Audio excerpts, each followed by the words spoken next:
बिस्मिल्लाहिर्रहमानिर्रहीम। अस्सलाम वालेकुम। मैं हूं अनीला और आप देख रहे हैं अन्ना ज़ैनब का kitchen with YouTube channel.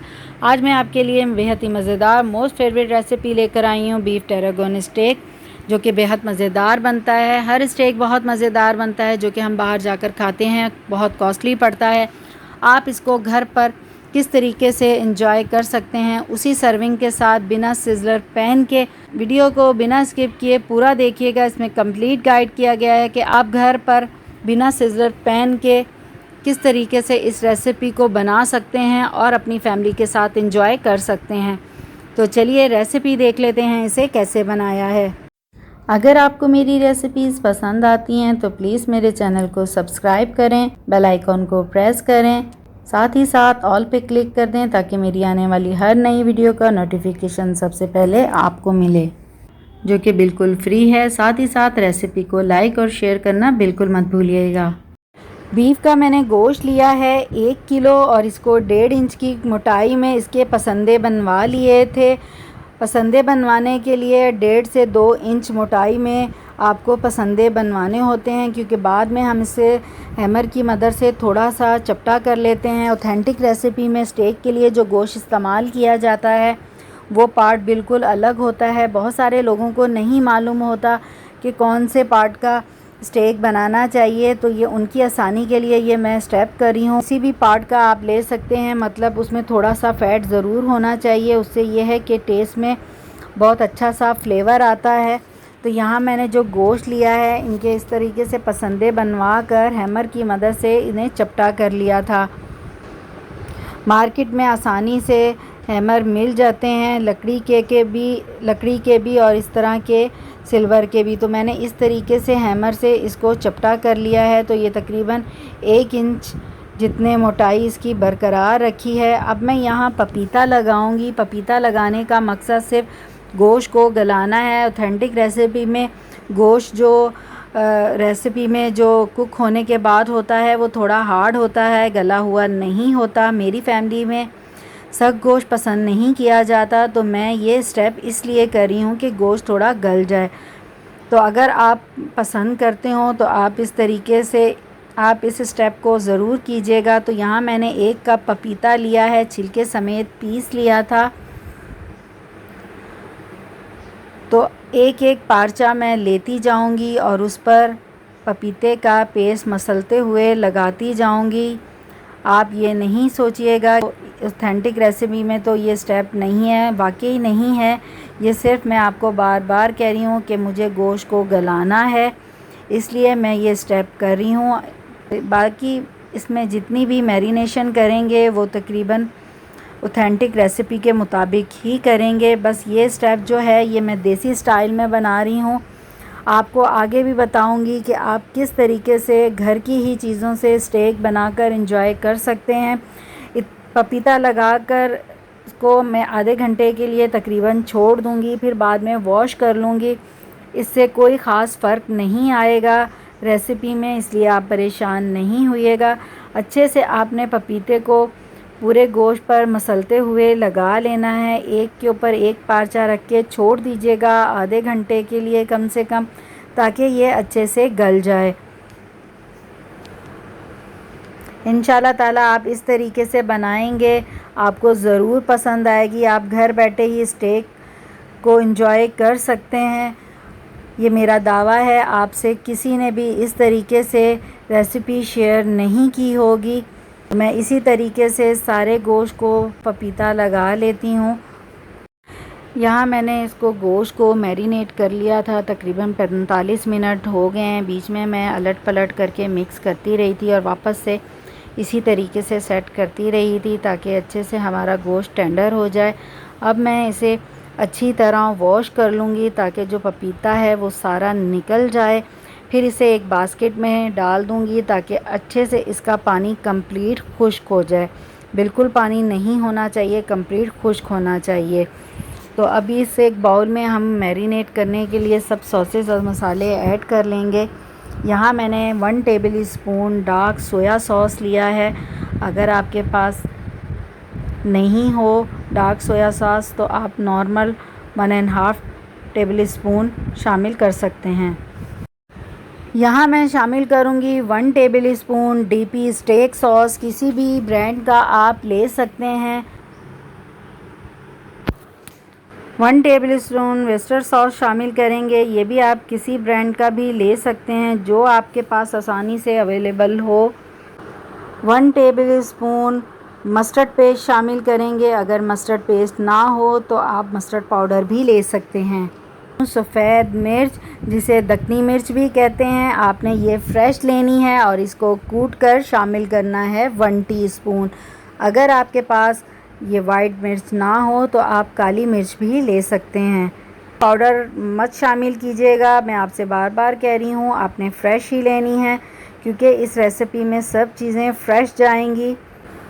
1 teaspoon काली मिर्च, ये भी आपने फ़्रेश लेनी है, दरदरा सा कूट लीजिएगा। वाइट मिर्च को भी और ब्लैक मिर्च को भी, ये भी 1 टीस्पून इस्तेमाल करेंगे। नमक लेंगे हस्बे ज़ायका, मैं यहाँ शामिल कर रही हूँ ½ टीस्पून, क्योंकि सारे सॉसेस में ऑलरेडी नमक ऐड होता है तो आपने कोशिश करनी है कम से कम इस्तेमाल करें। 1 खाने का चम्मच भरकर लहसुन अदरक का पेस्ट शामिल करेंगे, ये भी फ्रेश लेना है। इन सब चीज़ों को अच्छे से मिक्स कर देंगे और इसमें गोश्त शामिल करेंगे। रोज़मेरी ली है 1 टीस्पून, इसको दरदरा सा कूट लीजिएगा, मैंने कूट कर इस बॉटल में ऑलरेडी रख लिया था। अगर आपके पास रोज़मेरी ना हो तो आप ऑरिगानो भी ले सकते हैं। मिक्स कर लेंगे और इसमें गोश्त के पार्चों को अच्छे से इस सॉस को लगा देंगे। मसाला अच्छे से लगा दिया है, अब 1 से 1.5 घंटे के लिए हम इसको इसी तरीके से छोड़ देंगे ताकि मैरिनेशन अच्छे से हो जाए। यहाँ मैंने ले ली हैं कुछ वेजिटेबल, आप फ्रोज़न भी ले सकते हैं, फ्रेश भी ले सकते हैं, आपको जो सब्ज़ी पसंद हो आप इसमें ऐड कर सकते हैं। मैंने यहाँ ली है सफ़ेद गोभी, ब्रोकली जिसे हरी वाली गोभी भी कहते हैं, फ्रेंच बीन्स लिए हैं, मटर लिए हैं, गाजर लिए हैं, आप इसके अलावा ज़ुकनी भी ले सकते हैं, कॉर्न्स भी ले सकते हैं, आप आलू भी ले सकते हैं, जो आपको सब्ज़ी पसंद हो आप ले सकते हैं। इन सब सब्ज़ियों को मैंने बॉईल कर लिया था 80% और इसे बास्केट में निकाल कर खुश्क कर लिया है। यहाँ मैंने 2 टेबल स्पून भरकर गार्लिक बटर लिया है, अगर आपके पास गार्लिक बटर ना हो तो आप 2 लहसुन के जवे अच्छे से कुचल कर आप बटर के साथ शामिल कर दीजिएगा। जब आप फ्रेश शामिल करें तो बटर गरम जब हो जाए तब आपने इसमें लहसुन डालना है ताकि वो सौते हो जाए। यहाँ मैं शामिल कर रही हूँ ½ टीस्पून सफ़ेद दक्कनी मिर्च, ½ टीस्पून ब्लैक मिर्च, नमक लेंगे ½ टीस्पून या हस्बे ज़ायका, ऑयल शामिल करेंगे 1½ टेबल स्पून, इसे अच्छे से मिक्स कर लेंगे। अब मैं फ्लेम ऑन कर रही हूँ, शुरू में मैंने इसलिए नहीं की ताकि मसाले और जो हमने बटर शामिल किया है वो जल ना जाए। जैसे ही हमारे सारे मसाले सौते हो जाएं, मतलब हल्के से फ्राई हो जाएं, तो इसमें बॉईल की हुई वेजिटेबल शामिल कर देंगे। यहाँ मैंने फ्लेम अब मीडियम टू हाई रख दी है ताकि अच्छे से हमारी सब्ज़ियाँ सौते हो जाएं। बटर और जो हमने मसाले ऐड किए हैं उससे अच्छे से ये कोट हो जाएं। ये सब्ज़ियाँ भी रेडी हो चुकी हैं। वीडियो रिकॉर्ड नहीं हो पाई, इसके लिए मैं माज़रत करती हूँ। इधर मैं बना रही हूँ क्रीमी सॉस स्टेक के लिए, तो यहाँ मैंने 2 टेबल स्पून भरकर बटर लिया था, 1 टेबल स्पून ऑयल लिया था और 1 टीस्पून रोज़मेरी ली थी। इन्हें अच्छे से डालकर बटर के साथ सौते कर लिया है। और अब यहाँ मैंने शामिल किए हैं 1.5 कप मशरूम, इन्हें रफली काट लिया था। अब इसके साथ हम अच्छे से इसे सौते कर लेंगे। क्रीमी सा सॉस बनाने के लिए हमेशा कॉर्नफ्लोर ही यूज़ किया जाता है, अगर आपको कॉर्नफ्लोर ना पसंद हो आप मैदा भी ले सकते हैं। बेहतर नताइज के लिए आप इसमें कॉर्नफ्लोर ही ऐड कीजिएगा। मैं 2 टेबल स्पून कॉर्नफ्लोर शामिल कर रही हूँ। आप इस पॉइंट पर अगर प्याज पसंद हो तो आप इसमें प्याज भी ऐड कर सकते हैं। 3 टेबल स्पून चॉप किया हुआ मशरूम के साथ ही आपने फ्राई कर लेना है। कॉर्नफ्लोर शामिल करने के बाद अच्छे से इसे भून लेंगे ताकि इसके कच्चेपन की हीक भी ख़त्म हो जाए। अब मैं यहाँ पानी शामिल करूँगी, तकरीबन 1 गिलास। अगर आपके पास स्टॉक शामिल हो, मतलब यखनी हो, तो आप यखनी ऐड कर लीजिएगा बीफ की या चिकन की। मेरे पास नहीं थी तो मैं यहाँ पानी शामिल कर रही हूँ। यहाँ मैं एक चिकन क्यूब शामिल कर रही हूँ। अगर आप यखनी शामिल करेंगे तो आपको क्यूब ऐड करने की ज़रूरत नहीं है। मेरे पास नहीं थी यखनी तो मैंने क्यूब ऐड कर दिया है। तो क्यूब को अच्छे से हम मेल्ट कर लेंगे।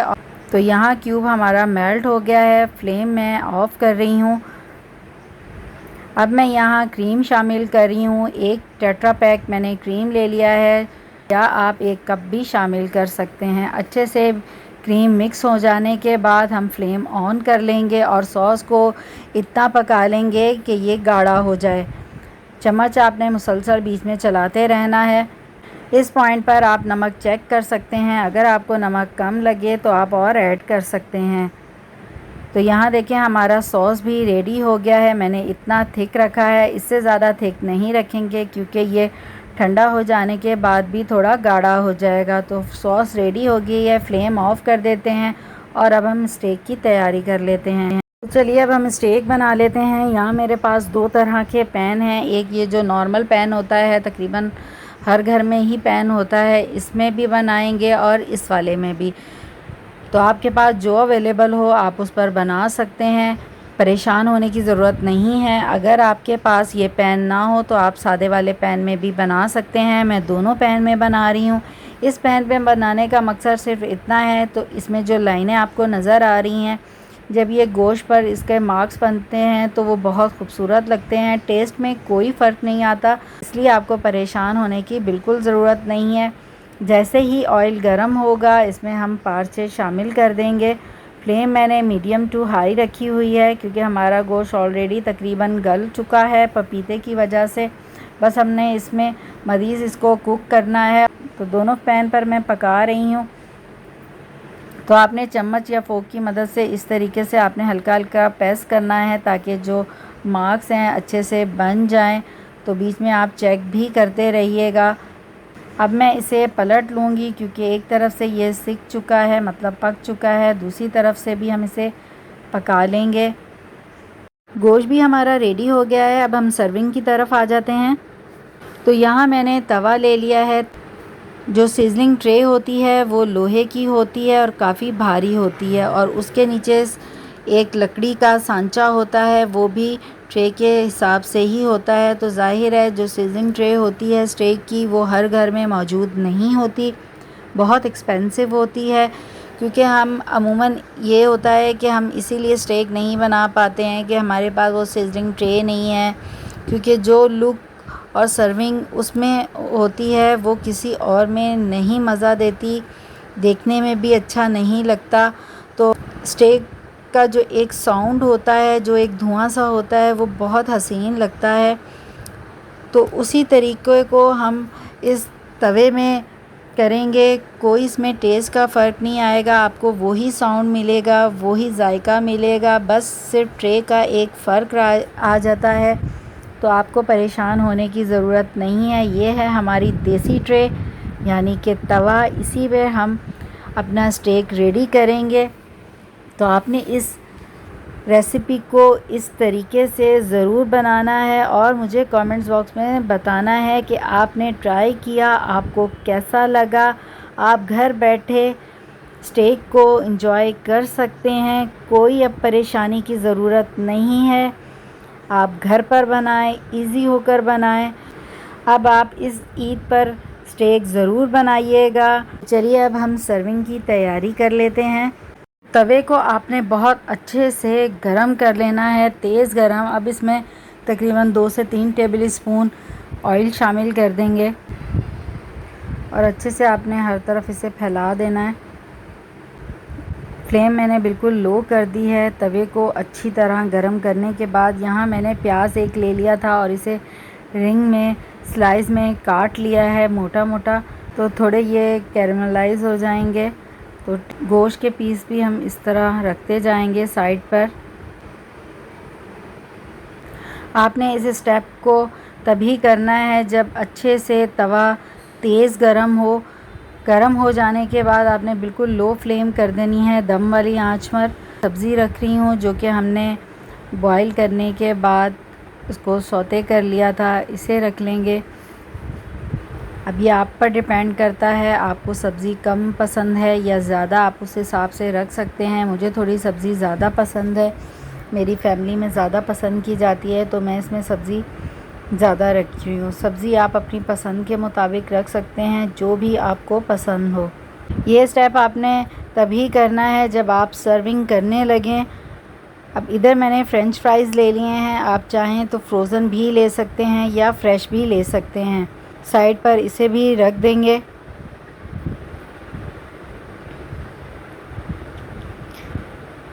बस अब हम इसके ऊपर सॉस डाल देंगे, तो अच्छे से आप सब्ज़ी सेट कर लीजिएगा, फिर सॉस ऐड कर देंगे। सॉस डाल लेते हैं भाई। तो देखा आपने, बिना सिज़र पैन के घर पर स्टेक बनाना, वो भी तवे पर, कितना आसान है। तो अब आपको परेशान होने की ज़रूरत नहीं है, तवा हर घर में मौजूद होता है। आप घर पर स्टेक बनाकर एंजॉय कर सकते हैं, अपनी फैमिली से तारीफ़ें पा सकते हैं और बार बार आप इस रेसिपी को ज़रूर एंजॉय करने वाले हैं। हम बाहर से स्टेक लेते हैं, इतना महंगा पड़ता है वो, और हम जी भरकर खा भी नहीं सकते। तो आप घर पर इस रेसिपी को ज़रूर ट्राई कीजिएगा। कोई भी स्टेक बनाइएगा मगर इसी तरीके से बनाइएगा, बिना सिज़लर पैन के। सिज़लर पैन के नीचे एक ट्रे होती है लकड़ी की, तो वो भी मैंने आपको बता दिया है कि इसके नीचे जो मैंने लकड़ी की ट्रे रखी है, वो जो रोटी बेलने के लिए हम इस्तेमाल करते हैं, चकला जिसे कहते हैं, वो रखा है। उसके ऊपर मोटी अखबार की तय रख दी थी ताकि वो ख़राब ना हो। उसके ऊपर हमने रख दिया है तवा। तो देखें कितना आसान है ना बनाना घर पर। तो इस ईद पर आपने इस रेसिपी को ज़रूर ट्राई करना है और मुझे कमेंट्स बॉक्स में बताना है आपको ये रेसिपी कैसी लगी। मेरे चैनल को सब्सक्राइब कर दें, बेल आइकॉन को प्रेस कर दें, साथ ही साथ ऑल पे क्लिक कर दें ताकि मेरी आने वाली हर नई वीडियो का नोटिफिकेशन सबसे पहले आपको मिले। अगर रेसिपी पसंद आए तो प्लीज़ इसे लाइक और शेयर करना बिल्कुल मत भूलिएगा। इंशाअल्लाह ताला नई रेसिपी के साथ हाज़िर होंगी। दुआओं में याद रखिएगा। तब तक के लिए अल्लाह हाफ़िज़।